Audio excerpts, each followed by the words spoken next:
Well, well, well. I hate to say I told you so, but we fucking told you so. Didn't we? Disney apologists and prequel haters alike still defending their purchase 7 years down the line. This isn't a rumor, this isn't hearsay, this isn't a Star Wars theory or any of that Mike Zero nonsense. This is verbatim from the CEO of Disney himself, which basically says that Disney had used George Lucas's sequel trilogy outline as a negotiation tool to loosen his gears in order to close the deal in appropriating the Star Wars IP, as well as Lucasfilm, LucasArts, its lower divisions, and just about everything else with the name Star Wars attached to it. Bob Iger, better known on this channel as Cock Iger, admits that Disney also purchased the sequel trilogy story treatments that George Lucas wrote. They had access to Lucas's entire treasure trove of material from the very start, and since the purchase, what Disney have managed to cook up for us was 2.5 shits, with the exception of Rogue One,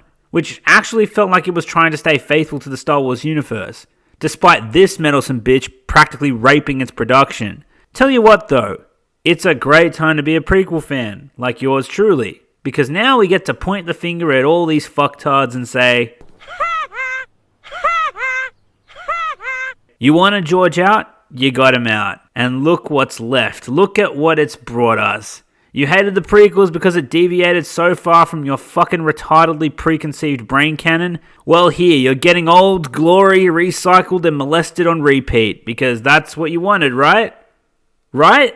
Well, too bad, because that's what all your relentless internet hyperbole bitching told Disney you wanted, and now you're stuck with it. If you're like me and never had a problem with the prequels, and are now seething at what Star Wars has become, you might want to check out this ongoing series called Revenge of the Prequels. It's basically a response series where I go through every single prequel hate video that exists on this website and point out the bullshit for your viewing pleasure.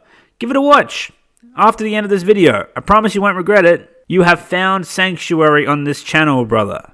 Now, with all that said, let's hear from the mouth of Cock Iger himself, as this article takes out portions of his autobiography in full context, mind you, that discuss the acquisition of Star Wars and why George Lucas's ideas were thrown out, and how they essentially lied to his face and stabbed him in the back before proceeding to the well-known abortion that exists as the Star Wars sequel trilogy as of 2019.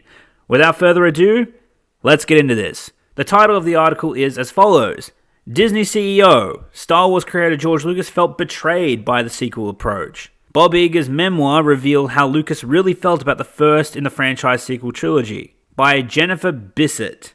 Well, according to Cock Iger, Lucas felt betrayed, but that would still vindicate Disney. Let's not mince words here. Lucas was betrayed. No ifs, ands, or buts. You had his story, his old and his new stories, and you had this legend offering to aid you in your endeavor. And once the pen and paper was signed, you threw him to the side like he was trash. George Lucas hasn't exactly hidden his feelings about Star Wars The Force Awakens, the first in the franchise's sequel trilogy. In 2015, when the movie came out, he very carefully said, "I think the fans are going to love it." Oh yes, those OT fanatical fucks ate that shit up good. They had a narrative to protect that as soon as they were fed something that felt resembled A New Hope, they practically came in their trousers. Star Wars Episode 7, The Force Awakens! Once again, George Lucas seeing the future. The man still remains a visionary to this day. That was the same year he said Disney's handling of his films, which he referred to as kids, made him feel like he sold them to the white slavers. Oh, that was glorious, OG. Just glorious. Way to lay into those spineless corporate backstabbing, unoriginal hackjob, art piece butchering, franchise milking cunts. Is that a record? But yes, check out the infamous Charlie Rose interview if you haven't already. Good shit. Very revealing. Very enlightening. Now, 4 years later, Disney CEO Bob Iger is reliving Lucas's disappointment all over again. Lucas didn't hide his disappointment over The Force Awakens, Iger said, in his autobiography memoir. Iger's The Ride of a Lifetime, Lessons Learned from 15 Years as CEO of the Walt Disney Company, released Monday. Yeah, you didn't have to try and shill his fucking product while starting this one off, Jennifer Bissett. It would have sufficed to say Cock Iger's most recent autobiography. And yeah, I'd be surprised if OG didn't threaten to have JJ Cuntlean and Cock Iger himself forcibly thrown out of Skywalker Ranch, telling them to straight up fuck off and to have fun crashing and burning. What? It's what I would have done. Lucas felt there was nothing new about the sequel JJ directed. Wow, yeah, that pretty much sums up The Force Awakens, doesn't it? 2 words, nothing new, is perfect. I mean, unoriginal or plagiarism are one-word statements which would have been equivalent, but there you go, folks. According to Iger himself, George was saying what The Force Awakens haters were saying from day one. In each of the films in the original trilogy, it was important to Lucas to present new worlds, new stories, new characters, and new technologies. In this one, he said, there weren't enough visual or technical leaps forward. Well, doesn't that just hit the nail on the head, eh, Iger? Though it's much more soothing to hear you quote that from the OG verbatim, no less, in your own book, 3 months away from the last mainline Star Wars episode. This is just glorious. Sweet, sweet nectar. Anyway, moving forward, but now we also know, and this is very juicy here, now we also know how Iger feels about Lucas's take. He wasn't wrong. No, Cock, he was not. And sequel apologist, this is coming from the head of Disney himself. The head of Disney saying that George Lucas wasn't wrong, that The Force Awakens was creatively bankrupt. Paraphrasing. Cock Iger goes on to say, but he also wasn't appreciating the pressure we were under to give ardent fans a film that felt quintessentially Star Wars. Okay, and this is where I have a big problem. You mean you decided to cater to the original trilogy psychopaths on the internet who wouldn't shut their fucking mouths, and you created something that you knew those Boba Fett pajama-wearing roaches would lap up without question. A beat-for-beat retread of their childhood, something the prequels did not give them, and so they decided to bitch. And they lapped up the discount Han, Luke, and Leia, Rebellion, Tatooine, Death Star, and the Mos Eisley Cantina like the saps that they were. The movie, so good. Thank you, J.J. Abrams, for saving Star Wars. George Lucas created Star Wars, and then he destroyed it. Let's be honest with the prequels. But here's the thing about those ardent OT fans. A large portion of them were morons for chastising Lucas for having a vision. Hell, that's why you made them your target demographic, I suppose. Because you saw how shallow and easy they were. They would eat your shit up with barely a question. But here's the biggest issue I took with Cock Iger's last statement. Something that felt quintessentially Star Wars. Now, I've discussed this before in my Revenge of the Prequels series, but let's touch on it here. How do you define what feels like Star Wars? What is Star Wars? Who dictates what feels like Star Wars? Is it the individual that defines this? To an extent, yes. The term feels is entirely subjective, but what can we say universally elicited those feelings to begin with? Was it the fan fiction writers you have in your staff, Mr. Cock Iger? Fuck no. Because what a lot of people seem to fail to grasp is that Star Wars is an intellectual property. Emphasis on intellect. Spawned from the original creator's intellect. An intellect cannot be replicated. It can only be imitated. Can you make a fucking awesome imitative fan fiction? Fuck yes you can. As I've displayed here. But unfortunately, you decided to keep the Three Stooges at the helm, and what you gave us was garbage. Star Wars is George's intellect, and as we are about to discuss further, he provided his intellect, which would have felt like Star Wars, had you abided by it. But instead you spat in his face. You fucking snake. And what you gave the fans didn't feel quintessentially Star Wars. What you gave them was Star Wars. The most watered-down, disrespectful, intelligence-insulting, Disneyfied, plagiarized version of Star Wars that you could possibly have produced. Right, let's continue. We'd intentionally created a world that was visually and tonally connected to the earlier films. Yep, a desert world, an empire, a Death Star, a philosophical tiny alien, X-Wings versus TIE Fighters, the Millennium Falcon, and a Darth Vader. You ticked all those boxes. Iger goes on, to not stray too far from what people loved and expected. You didn't stray at all from what people supposedly wanted and expected from George since Return of the Jedi. You cloned the original movie and slapped on some diversity and called it a new movie. Fuck you. And George was criticizing us for the very thing we were trying to do. Because you were stealing from his iconic work, you fuckstick. You were taking the story of a generation, Star Wars A New Hope, and telling it all over again. and erasing the progression of George's story by pushing the reset button so you could tell it all over again and profit, whilst at the same time dismissing his creative input and refusing to finish the story that he started and planned from start to finish, with the stories he sold you for episodes 7, 8, and 9. Of course he was criticizing you, and now the fans hate you, hate your company, your subdivisions, and soon enough they are going to hate Marvel and the downward spiral shall begin. I am looking forward to that. Not listening to George was, in terrific irony, the catalyst for all of this. Bet you wish you listened now, cocky boy. Disney bought Lucasfilm in 2012 for $4.05 billion. In 2015, The Force Awakens arrived and mostly fared well with critics and fans. However, some found it derivative of the original trilogy, and Lucas apparently had his own issues with it. I want to make it clear to those people who are still trying to spin a narrative or have an agenda against the man, that Lucas kept a very small percentage of that $4 billion, if at all. It's possible he gave it all away. So the purchase in question wasn't driven by wealth or greed. He simply wanted to do right by the fans who loved his films.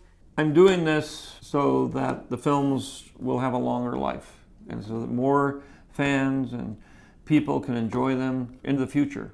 And he was highly discouraged from the years of internet hatred from the fanatical original trilogy fanboy scum. So just keep that in mind as we move along. George immediately got upset as they began to describe the plot, and it dawned on him that we weren't using one of the stories he submitted during the negotiations, Iger wrote.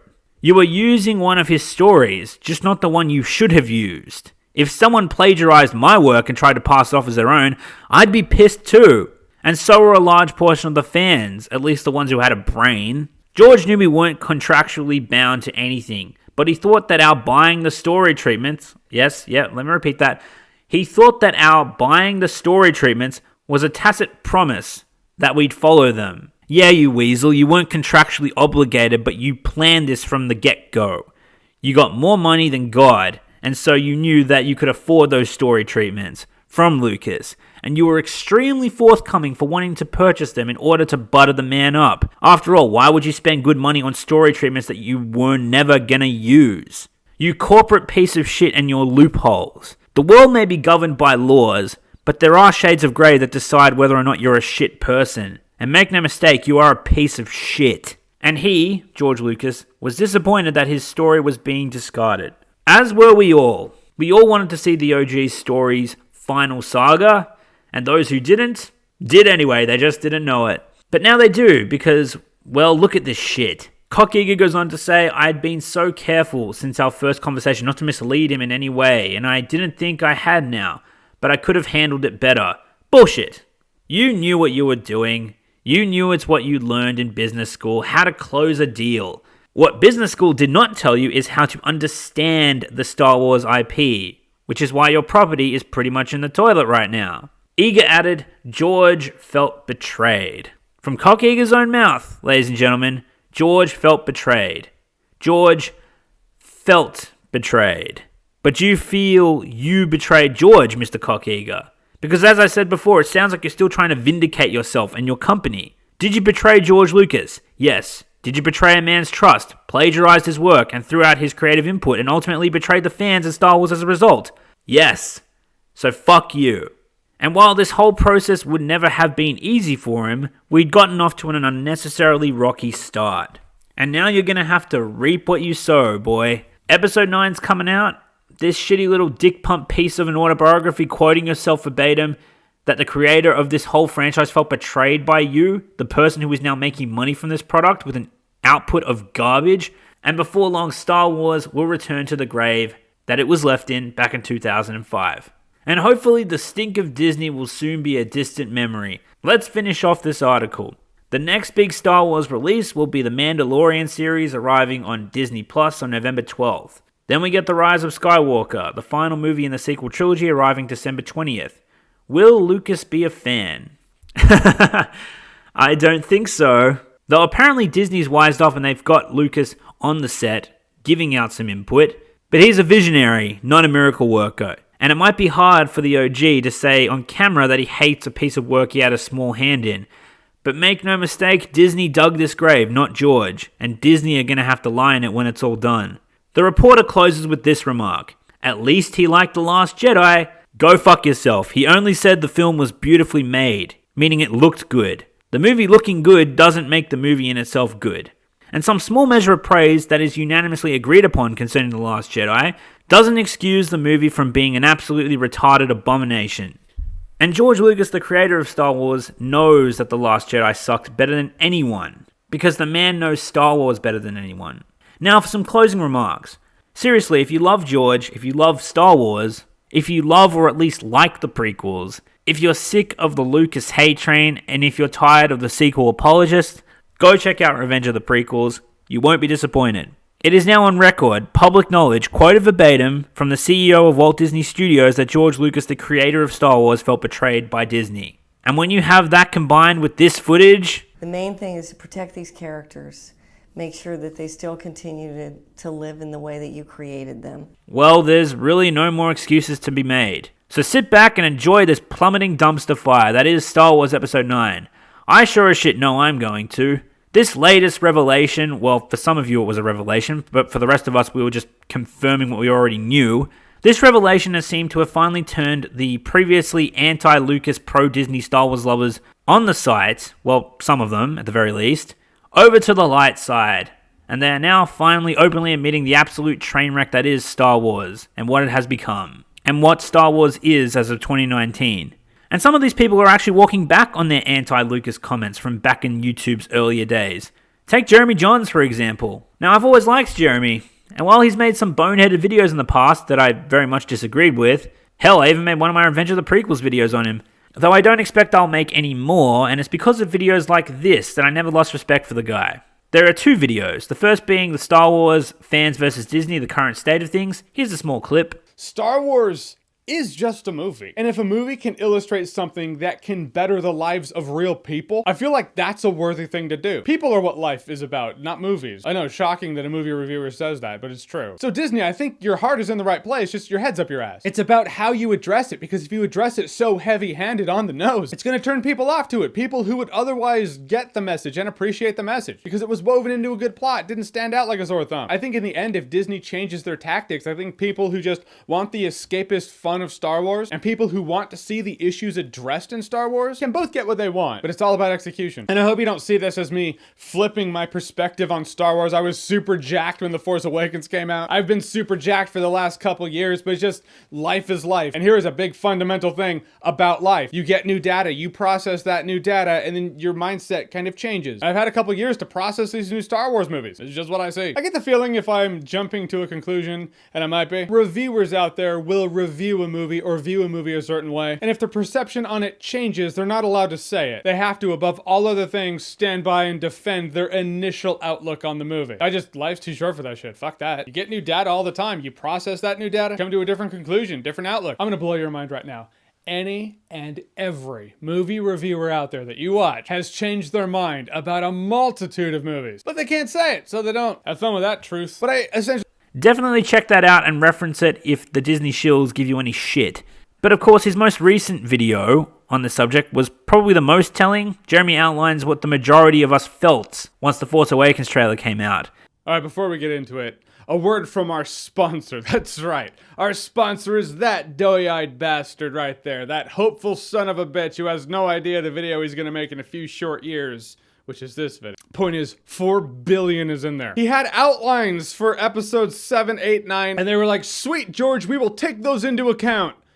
We're totally not taking those into account. The fact is, like, if you don't think Disney, if you don't think they were assholes through this whole thing, if you don't think they're being complete douchebags, if you don't think they're shitheads, then you can't ever think your boss is being an asshole for anything boss-like or business-related that your boss does, legally speaking. Like, here's a scenario. All right, it's your anniversary. You ask for your boss to have your anniversary off, and your boss is like, promise you, you can have that. Well, you know what? Have the weekend off. Go on that trip that you've planned with your wife or husband or whoever. And then when the boss is making the schedule, nah, you don't get that weekend off. You bought your tickets. Everything's ready and planned to go, but no, you gotta work. Is your boss an asshole? Yes. More of an asshole than what Disney did with George Lucas?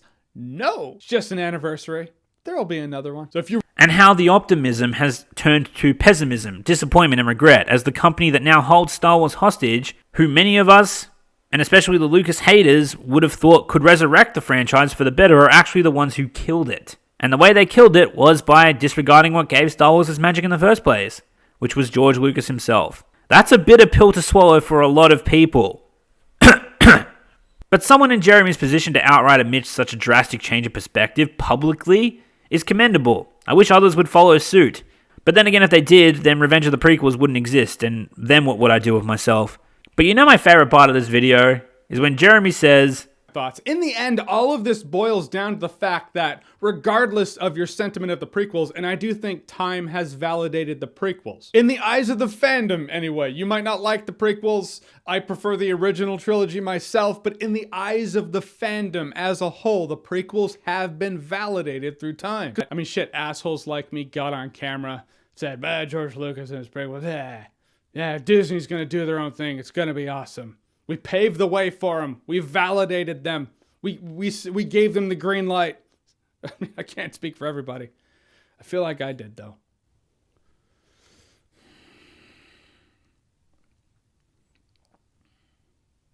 Anyhow, George Lucas, I'm sorry.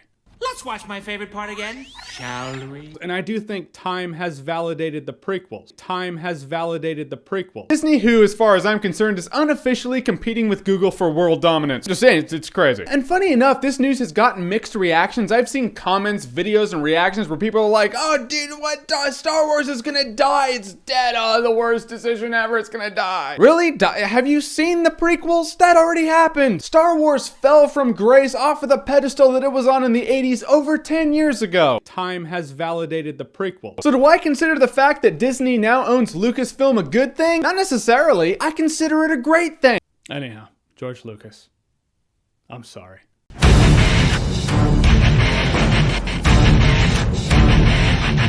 Jeremy, you just OG'd yourself. Now, with all that said, where does that leave us for the Rise of Skywalker? Well, not much has changed for me. I have a channel, and I will see the movie so that thousands do not have to. But I'm not excited.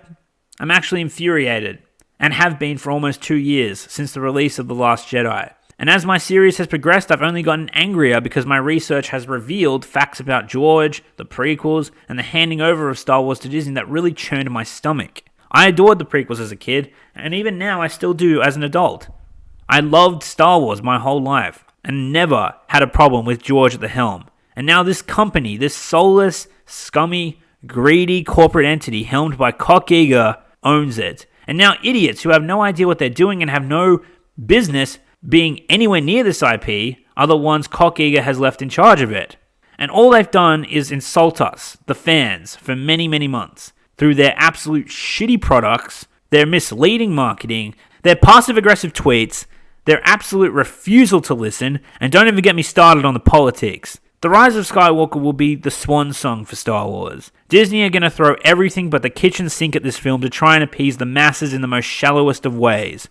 1 billion Star Destroyers, double-bladed lightsabers, resurrected legacy characters, and as always, a prey on nostalgia for lack of true creativity. A large portion of the fan base had pre-existing hatred for this company, and I'd wager an even larger portion at this point are filled with apathy towards Star Wars as a whole. And now we get this new piece of information straight from the horse's mouth, from the head of this company, which has amassed a small following that still remains loyal to Star Wars under Disney's helm. I wonder just how many of these people can still remain loyalists after hearing that the foundation of what they now love was rooted in betrayal. The company that now helms it betrayed the man who created it, who fathered it, who cared for it over 35 years. And well, people, that brings us to the end of the video. Apologies, I know I was a little late to the party on this one. This video ended up being longer than I expected, and not to mention working through issues with YouTube and mechanical issues concerning my PC. But we got it done, and now we can move forward. Feel free to check out some of my other work concerning movies, video games, trailer breakdowns, and more. And a very special thank you and shout out to my patrons and subscribe stars. You guys are awesome, and I very much appreciate you. If you'd like to support the channel, those links will be in the description. And if you'd like to chat with me and my community, feel free to check out the public Discord link, which will also be in the description. Thanks for watching, everyone, and I'll see you next time. The main thing is to protect these characters, make sure that they still continue to live in the way that you created them.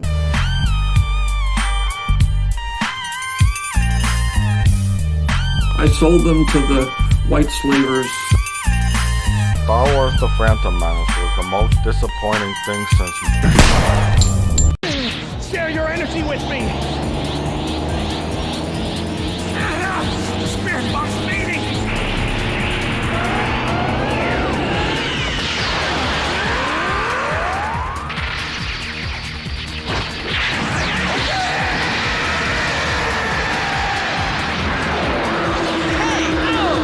This is great.